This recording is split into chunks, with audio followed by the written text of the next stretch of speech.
Good evening. Tonight we examine the links, seen and unseen, between twins.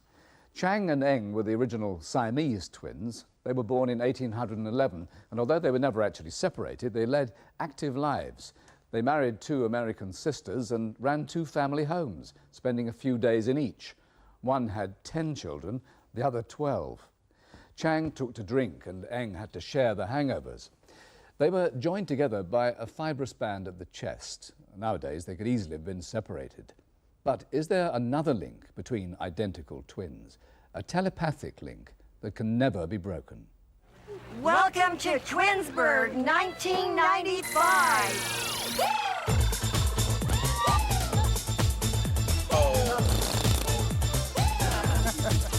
Happy Twins Day. Once a year, over 4,000 sets of twins descend on the town of Twinsburg, Ohio. It's the Twins Day Festival, and they all arrive 2 by 2. Our husbands do know us apart. They do. They do. We're gonna disappoint the public, but they do know us apart. I'm a little more outgoing than Bob. Yeah, I'm more quiet. I'll dress up more than him and things like that. We were born on April Fool's Day. You know, the womb room, me first, no me, and the last one out is the rotten egg. We just switch on our dates and they never know it. Oh, yeah. We switched in classes. We did all those tricks that twinsies do. To the observer, identical twins hold a particular fascination. The exact physical likeness, the same hobbies, the same tastes. In fact, there's one restaurant owned by twins that will only employ twins as waiters. But they have to work at the same time. In the same shift. They have to work but together. But they'll screw up and blame it on the other one. Or they'll switch their name tags, and they wear name tags. I'm Juanita, not Shanita. I'm Charlene, not Darlene. So and our motto in the restaurant is you can only make a first impression once, we make it twice. But do twins share more than just physical characteristics? Some twins believe they have a closeness that even conventional science can't explain. We call it twinship, or twin insight.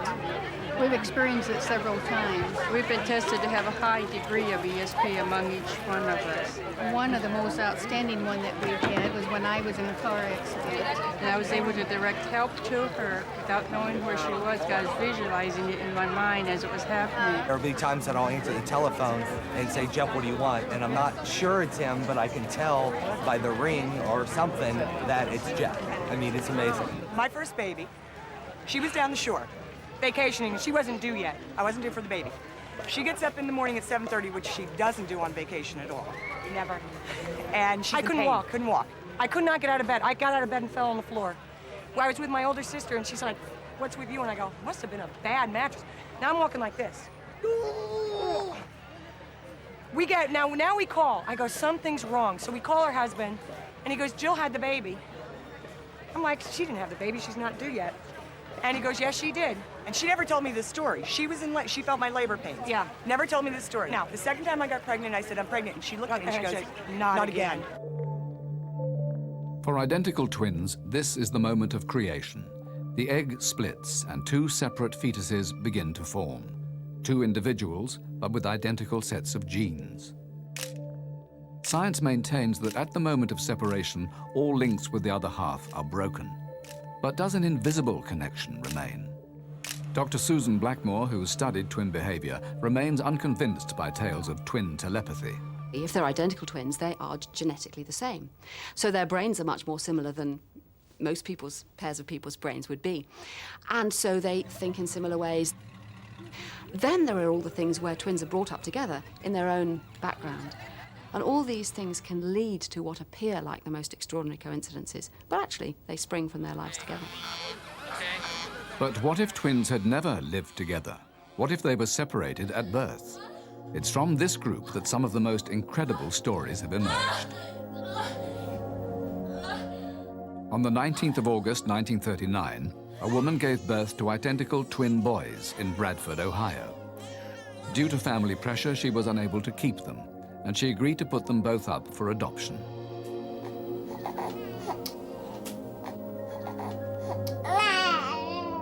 Four weeks later, Ernest Springer, a maintenance engineer, and his wife Sarah adopted one of the boys.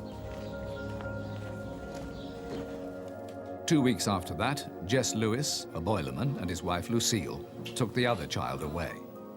There was nothing unusual about the adoptions, except for one small coincidence. Both families decided to call their sons James. The twins, it seemed, had been separated for good, identical in every way, but destined to be strangers for the rest of their lives. Over half a century later, James Lewis is now living in Lima, Ohio. He was 6 before he learned he had a twin brother. It would take over 33 years of searching to track him down.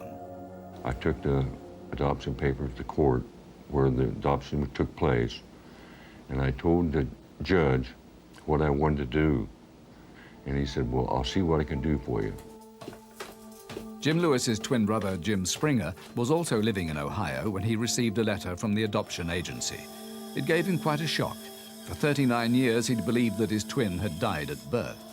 Well, I was very surprised and everything. I didn't know what to make of it. Didn't know, whether it was true or it was a hoax. Or I always kind of had a feeling that, he wasn't dead, but yet, all the proof was said that he was, so. Jim Springer decided to phone Jim Lewis. It was the first time the brothers had spoken. Strange, very strange. We didn't know what to say. It was short. He introduced himself to me, and he told me what he wanted to see me about and everything. But I do remember one thing funny. He asked me what kind of beer I drank. And of course we both liked Miller's Light. And pretty soon, I just blurted out and asked Jim if he was my brother. What did he say? Yes. It seemed a cruel twist of fate, but the twins discovered they'd spent most of their lives living only 40 miles apart. After the initial phone call, they arranged their first meeting. It was February 1979. It was like standing there looking at myself. I felt very close to him from the beginning. He wasn't a stranger. He wasn't a stranger at all from the very moment I saw him. It wasn't like meeting somebody, for the first time. Just like I knew him. The story might have ended there. Two brothers, separated at birth, happily reunited in middle age. But as the two men began to discuss their lives apart, an extraordinary series of events were revealed. Good. Got it. For nearly 40 years, it seemed, the two men had been living parallel lives. The coincidences began in childhood, at school, for example. I never liked spelling, and I liked math. Math, we liked math. We didn't like spelling. Back home, both boys came up with unusual names for their dogs. Toy, T-O-Y. I called it Toy. Now, why I ever named it that, I don't know. That's the name I gave the dog. The twins left school, and there were more coincidences. They discovered they both enrolled as police officers. Jim worked for Miami County, I think, Police Department, and I worked for Shawnee Township Police Department. We were both doing the same job at the same time. The two Jims went on to marry and become fathers. Again, their lives seemed to be running in parallel. My first wife was named Linda, and my second wife was named Betty. Okay, the first one was Linda, and then my second wife was Betty. Betty and I have a son. We named him James Allen. I was married to Betty. We had our first son was named James Allen. In their spare time, the two men continued to mirror each other's behavior. Both men liked to unwind after work by smoking the same brand of cigarettes and drinking the same make of beer.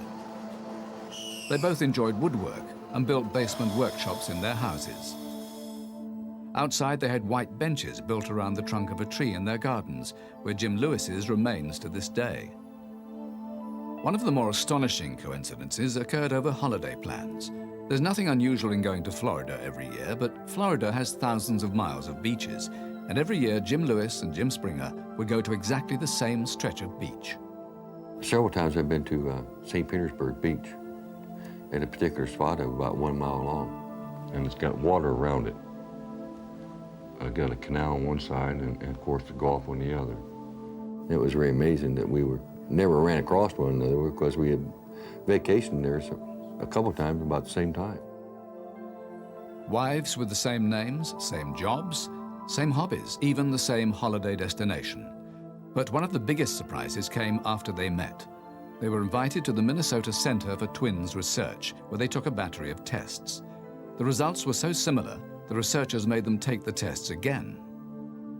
Some of the tests that Jim and I took on the multiple choice, they had to do over again because Jim and I answered almost the same identical questions, the same answer. The lives of the Jim twins seem so incredible because until very late in life, they'd never even met. Were the similarities coincidences or some form of telepathic communication?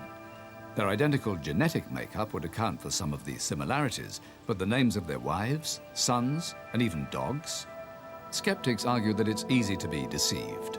We start looking for certain types of coincidence. What you don't do is ask, well, what sort of car have they got? What sort of animals have they got? What sort of music do they like? You don't ask those other questions, which will come not to be coincidences. You just conveniently forget about those. So the process of selection produces an awful lot of amazing-looking coincidences that really aren't. The Jim twins admit their lives aren't perfect mirrors.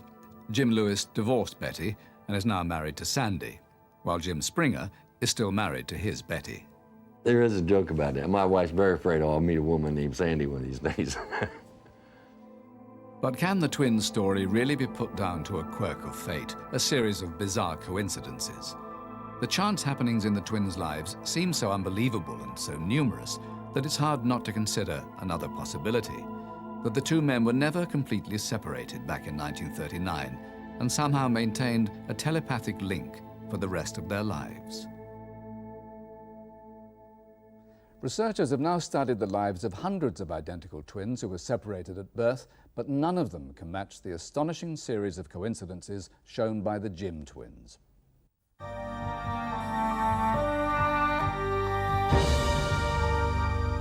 According to a recent survey, nearly half the people in this country believe in ghosts, and 1 in 7 actually claims to have seen one. If you're among that number, then you may not find tonight's eyewitness accounts all that surprising. But reports of independent witnesses all seeing the same ghost over a short period of time are rare. And a further mystery remains. Why was this ghost more upset than the people who spotted her?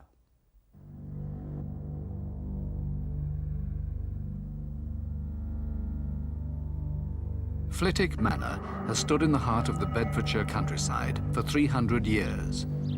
For over half its life, it was the ancestral home of the Brooks family.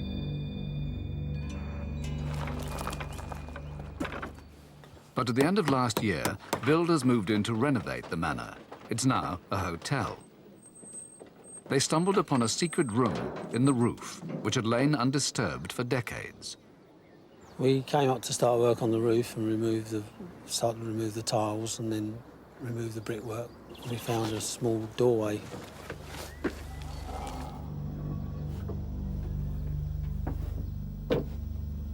Then we found the evidence of a frame in the end of the roof, which indicated that sometime there was some sort of attic room here.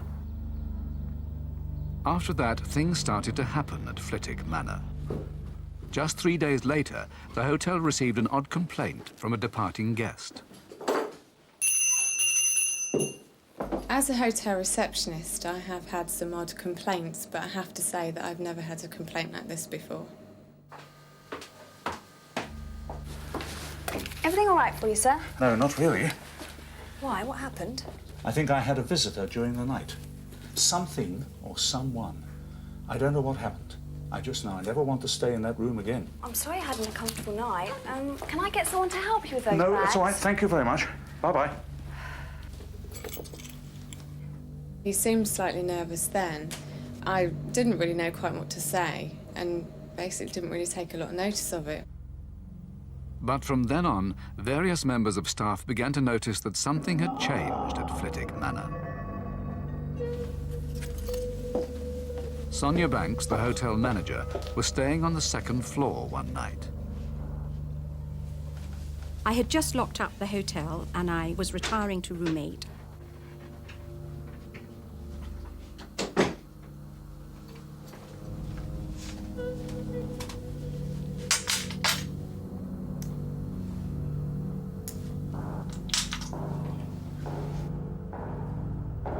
Then I heard footsteps walking across the ceiling and a door slam towards the front of the house where the little room had been discovered. I must say I was a bit taken aback and surprised at this, because I was the only person in the hotel that night.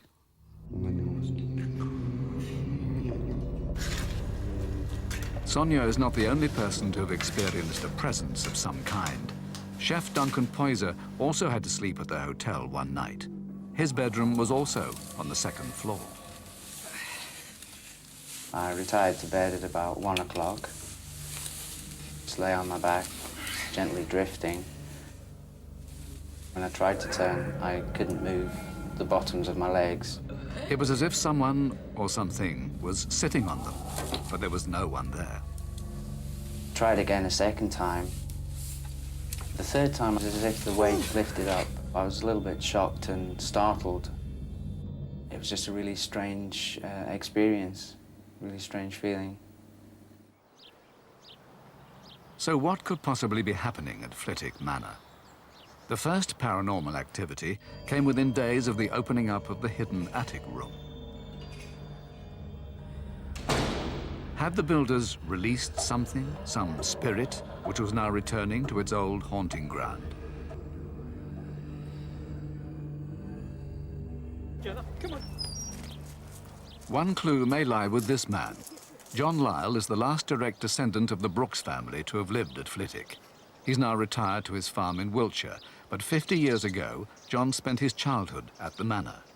My mother used to tell us when we were children that when she lay in bed at night, she would hear a ghost knocking on the bedroom door. And there was also quite a few stories in the village about the fact that Flitwick Manor was haunted.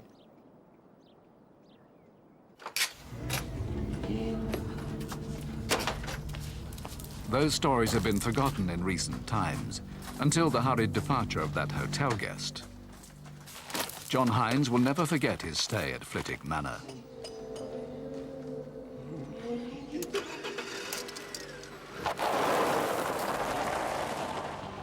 I detected that there was something in the room with me. I got a feeling that there was a presence there. I can't describe it.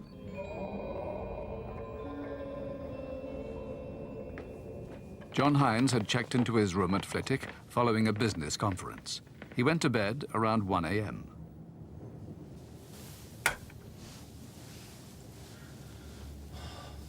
Five minutes later, something very heavy landed on the foot of the bed. Fumbled around trying to find the light switch. And there was nothing there at all. Oh, this is crazy, John, you know, go back to sleep. I tried to settle down again.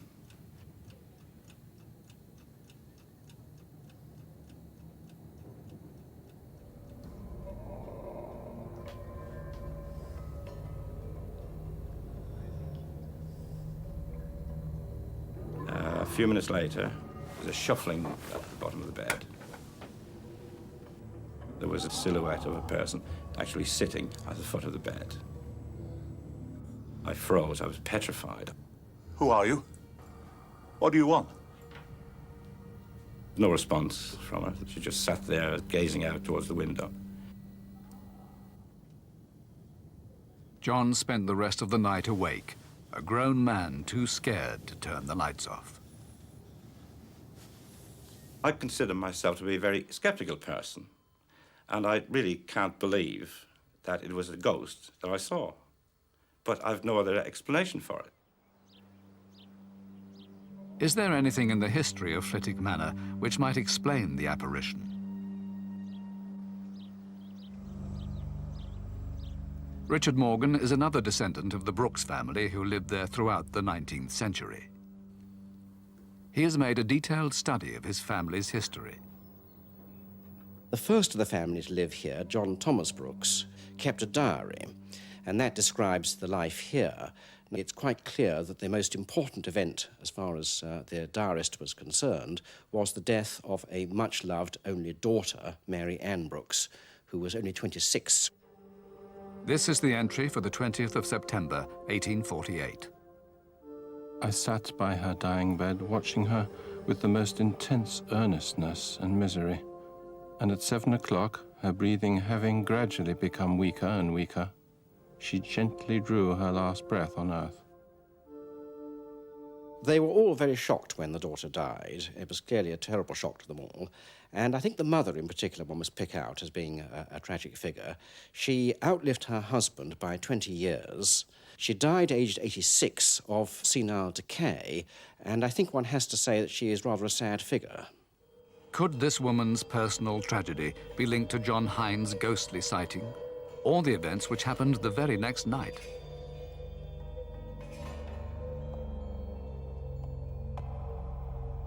Hotel receptionist Lydia Dawson had a night she'll never forget.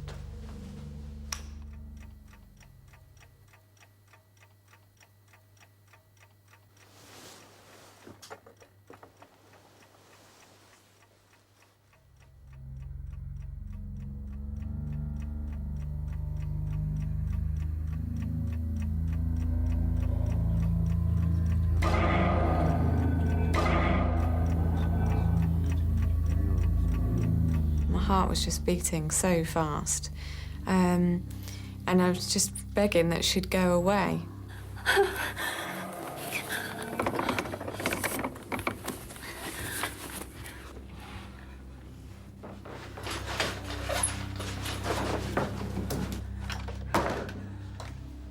My heart was thumping the whole time.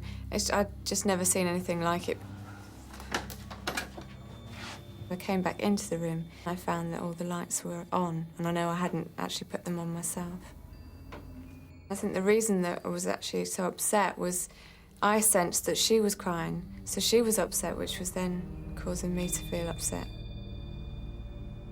And at Flitwick Manor, the unexplained happenings continue even today. Whoever she is, she's totally harmless, and we've just got used to having her around. Perhaps, but the staff don't like to stay over anymore.